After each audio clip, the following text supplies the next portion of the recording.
Hello everybody, it's Beverly D, the natural body in the rough today. I am going to show you how to do henna today. And this is also an experiment for me. And I say that because I've been doing henna on my hair for 2 or 3 years now, and I've been using a Brazilian henna, and I've been putting on golden brown but leaving it on very short time because my hair is gray. It's white, like it's white here, and then it's mixed, you can tell, gray here. And you're going to see I have a really pretty good strong outgrowth. And what I do is I get my hair blonde. So I've been making my hair blonde. I'm taking the tangles out now because I've shampooed my hair and you cannot put conditioner on it. So in order to do henna, you have to have your hair clean and no conditioner so that the product goes on your hair. And I'm just checking to see that the sound works, but it looks like the sound works. Okay, so anyway, what I'm doing is I'm combing out the tangles, which is really hard. Now what I'm doing today is I'm changing henna. I'm using a different henna product because what I want to do is I want to make my hair darker. Now this is going to be totally an experiment. I don't know if it's going to work, although I've put a lot of thought in it, and my henna coloring project is an experiment. I mean, I've been able to make blondes. I've turned some of my clients, I've really turned a few of my clients now into henna clients because people don't want chemicals anymore. We're being deluged by all these chemicals in our environment. They're getting it in our food. They're putting it in the air. It's in our beauty products. It's in our toothpaste. It's in our mouthwash. And, it's just, we're risking ourselves so much at so many levels. And aniline derivative tints are, you're putting petroleum on your head. And guess what? Your skin is the largest organ in the body, and it absorbs everything to some degree. Some molecules are bigger than, and some molecules are smaller than others. But you can kind of imagine peroxide being a small enough molecule to go in.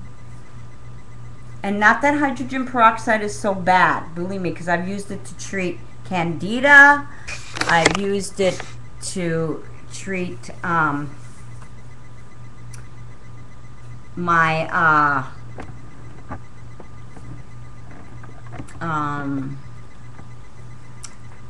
what else? Fungus on my skin, my white spots. I take baths in it, and sometimes when I get my henna too orange, I take a bath and dump my hair in it so I can soften the color. I love peroxide, actually. It's very good for you, and people don't even know it. It's just been blackballed. I mean, if you go on the internet, you can find out about it. Anyway, back to henna. So what I'm going to do today is I'm going to put light brown henna from another company, Rainbow Henna. What I'm going to do is I'm using very strong coffee. I'm not going to use hot water. I'm going to use coffee, like really thick coffee made with a French press, and then first, and then I took the grounds and I boiled them. That's what the directions say on the bottle. Because I want to minimize red tones, because like I said, I want to make my hair darker. I'm going to still have my blonde ends. I'm not going to pull it through. I'm just going to do my roots, but I like that effect of brown roots, blonde ends. I like that. I'm very Madonna, okay? And I think it works. Okay, so I'm going to go get the coffee, and I'll be right back. And, sorry I don't have music for you.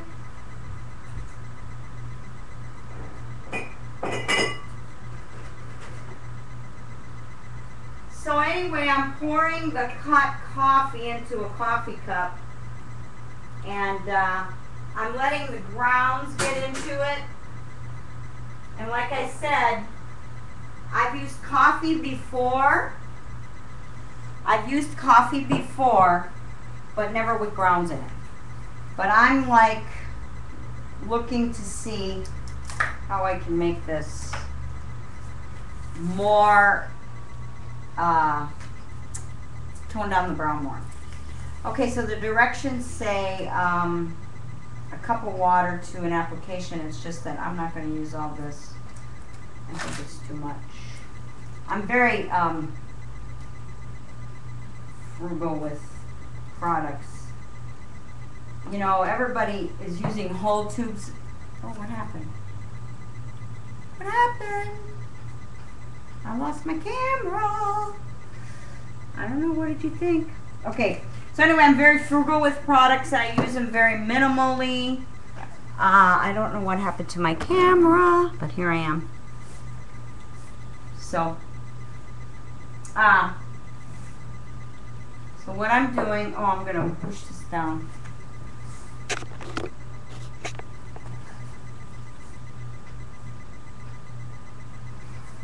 Okay, what is going on here?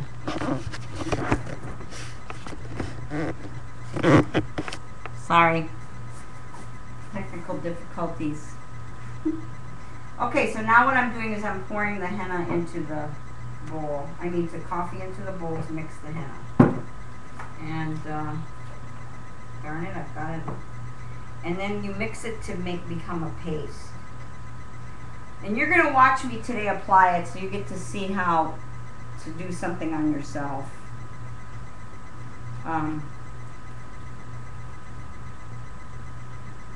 But and this smells so good. It's so earthy. I just love it. Some people might think it smells like commoner. It just smells like nature. It's like henna is the roots of plants grown in Africa, Asia, the Middle East. You know, this is how Cleopatra colored her hair. And everybody knows henna to be red, red, red, red, red, and it is, and I'm working to make it more real.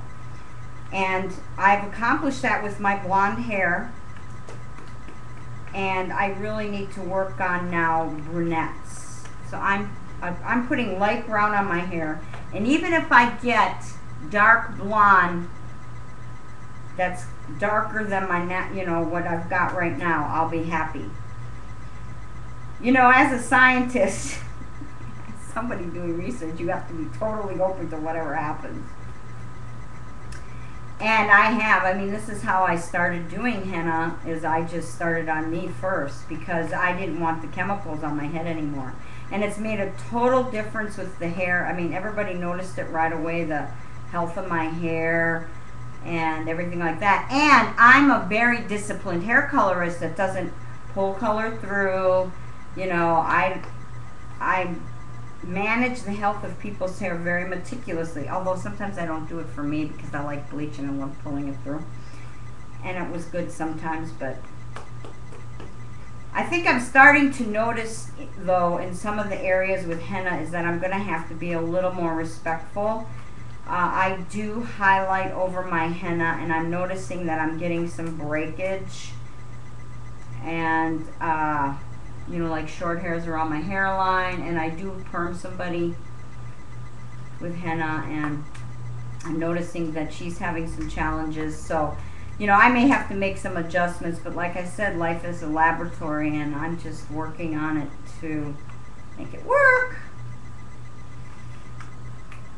So what I'm going to do, because I am doing this on myself, is I am not going to do the back. I'm going to do underneath in the back because I can get this, but I'm going to not do this part because I just can't see it, and it doesn't matter. Nobody else will see it.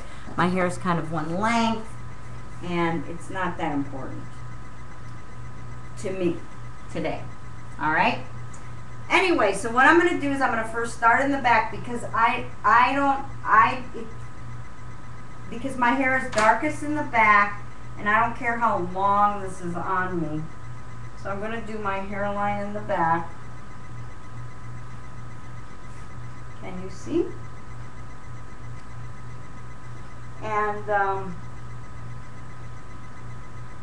I always overlap my back because it is dark and because it always needs to be warmed up Henna does fade a little bit, like your color will get cooler. So I overlap the back. Now, as a hairdresser, I don't do that with people, but I'm doing my hair today, so I'm not advocating you do this. I'm just saying I thought I'd film it today and just film the experiment. See what happens. Watch what happens. Bravo. So anyway, now I'm going to go into the crown because my hair is, you know, again, darker. I'm doing all the darker, the more charcoal areas in my hair first. Oh, and I have to shut off this.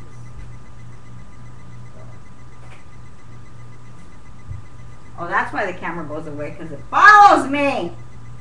Okay, so I'm going into the crown and I'm doing the retouch. I parted my hair down the center and the top of my head, and I'm going through, and I am painting on this brown.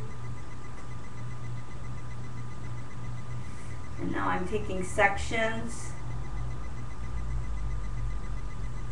and I'm just doing the retouch like I said.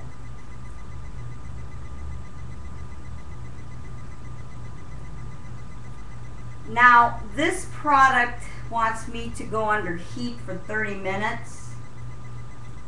I'm used to using this Brazilian henna, and it was like 5 minutes, and I was taking it off after I got done putting it on, and it was enough. So I really don't know what I'm going to do yet,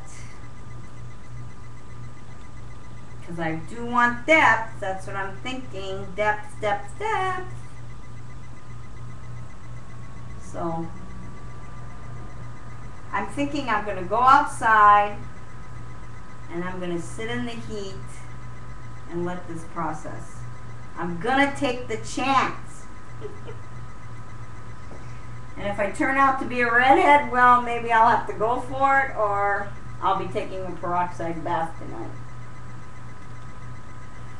Now, please don't do what I'm doing. I'm a hairdresser. I know what I'm doing, and I'm going to take the risks and be fully responsible for them.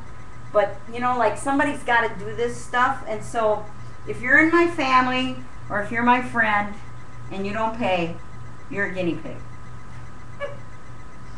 And so I'm my guinea pig. That's how I've decided all my products, how they work. That's how I, you know, created what products were for what. Is like, you know, everybody can make great products, but you have to decide what it works on and everything. And so I've created a pure plant and food hair product line that totally changes people's hair. And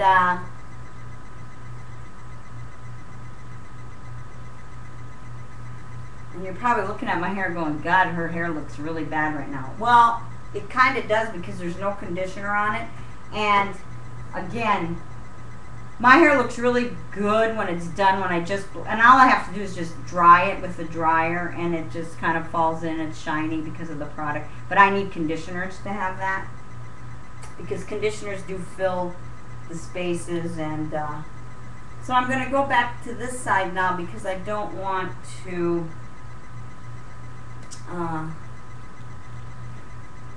my sides yet. I'm a little bit scared. My sides always are the ones that get orangey. So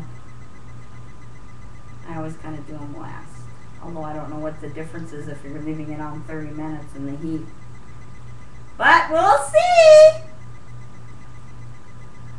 So anyway, if you have questions out there on how to do this, or you want to buy any henna, I will sell it or get it for you, make all the recommendations. And what I do usually is when people come into the salon, I do their henna, and then if they want to do it themselves at home, because I know that it can be tough out there. So I do offer things to assist people.